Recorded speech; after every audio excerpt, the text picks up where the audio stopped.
Hey,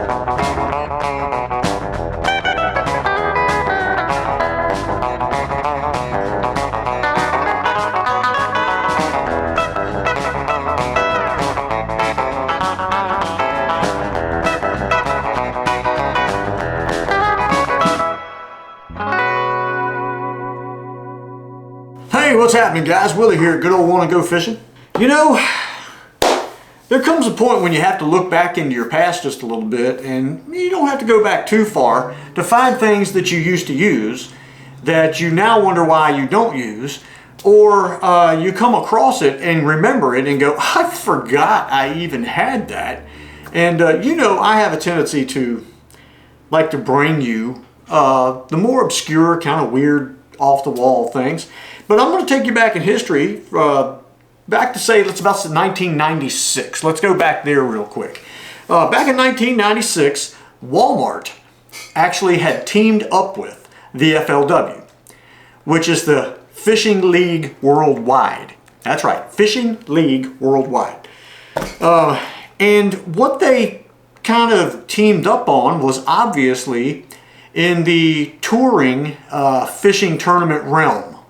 Okay, and in that time frame that they were together, which was from 1996 to about 2010, the FLW had Walmart as a sponsor, and about 2010 Walmart said that they were getting out of it, but the next year they were going to come back with bigger and better than they've ever had before, more this, more that, prizes, money, whatever the case, sponsorships. And it never happened. And somewhere along 2016, I think it is, that, I guess that agreement that they had was ended up null and void. I guess it just faded away, or there was a time frame on it, or, you know, the timer went off and it said, beep, sorry. And during that time frame, though, about 1998, I think it was about 98, 90 something in there, I bought a couple of things from Walmart that were part of the FLW touring equipment. I had a couple of things, and I still have a couple of them. Now, I knew I had a rod, okay? And I'm going to show that to you real quick here. Now, right now, that's got a Abomatic 170, a newer version. It's called the Millennium. IM7 Graphite FLW. I'll try to get my eyes closed and hide back here. It says FLW right in there somewhere. Hopefully you can see it. Anyway, FLW IM7 Graphite called the Millennium. It was a 6-foot one-piece medium made in Korea. Now in that time frame, the Korean stuff was actually pretty good. Now this one, unfortunately, the cork that was up to here at one point broke off because screwing it on here, this little piece gets cockeyed just a little bit and it causes it to crack. But it's aged. I mean, this thing is, like I said, it's from about 96 and 98. And never gets old. This one, unfortunately, is broken, but it's been a good rod, and it's a smaller casting rod, which you don't find too often. You don't find the smaller casting rods, mediums and stuff like that, which I wish, see how the handle goes the whole way? I wish they all still did that. Anyway, the rod is really cool because it's like a black chrome, black and gold, very cool setup. But one thing that I knew I had, but had not seen in quite some time, was a spinning reel. Now I dug into everything I had over here, and I, for the life of me, could not find that reel, and I knew I had it. I went upstairs, went in my oldest son's room and found it.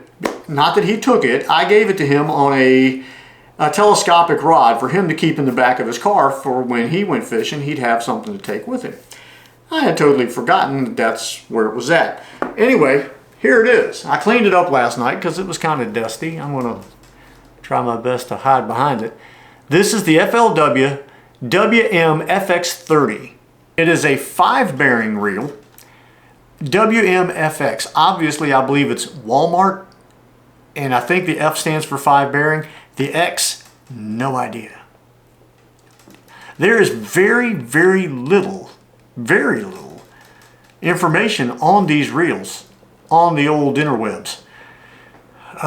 This one still works great after I cleaned it up. I mean, it's pretty smooth. There's a few little chunky, not chunky, there's little bumps in the road, but you know, I can't find any information on who made them. I don't know if it's a Shakespeare, a Daiwa, or whoever it was that may have produced these for them. This one, it said line capacity. It doesn't have anything about braided line, but line capacity for the 30 is what, it's 6 pounds, 260 yards, 8 pounds, 180, 10 pounds, 130. Gear ratio, 5:4 to 1. I've been looking at it. I've been kind of going over it. It's an aluminum base and everything, body. Obviously switchable, left hand, right hand. I've been going over it. There's only a couple things I've noticed that I really don't particularly care for, but back in that time frame I really didn't notice as much.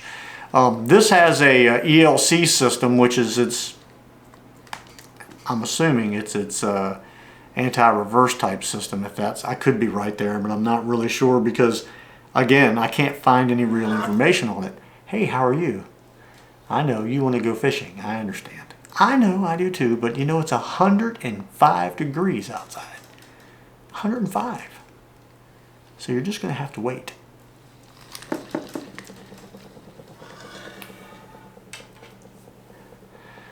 Some of the greatest moments are unscripted, which is pretty much my entire show. Anyway, there are a couple of things that I've noticed that I don't care for. I'm going to show you right here, and I'm going to hope that you can see if it will stop spinning or get around there. Okay, one more time. There we go. All right, the lever. If you notice, I'm trying to show you without my eyes being in it and picking up. That lever right there, where it goes back, it's very thin right here. I mean, very thin. And I noticed that it flexes quite a bit. I don't know if you can see that or not, but it does flex quite a bit. And the wire it's extremely thin. I mean, it's extremely limber in the bail release area there. I seriously don't know that I ever caught a fish with this. When I bought it to put in the tackle box to really just keep, when I used to walk rivers, which was where I learned to fish, I walked riverbanks, creeks, and stuff like that. I never took just one reel with me. Again, you have a problem and you're done, your fishing's over with. If you can't fix it out there in the water, there's nothing you can do. So I wanted something to carry with me just in case something ever went south, I'd be able to at least switch up to something. So I got this, and I don't remember it costing very much because back then, I mean, even now, I'm not a rich fella, so I don't remember spending a lot of money. I remember, I think, oh, it's 5 bearings and it's, you know, only in the 20 blah blah range, I think. So I went ahead and picked it up. Again, don't think I ever caught a fish on it. I've had this thing since the late 90s and have never caught a fish on it. See, some of the chrome is coming off. The only time it's really been on a rod is when I gave it to my son and put it on that telescopic rod for him. Now maybe he's caught a fish with it. I'll have to ask him if, you know what? Let's just do that. He's probably working.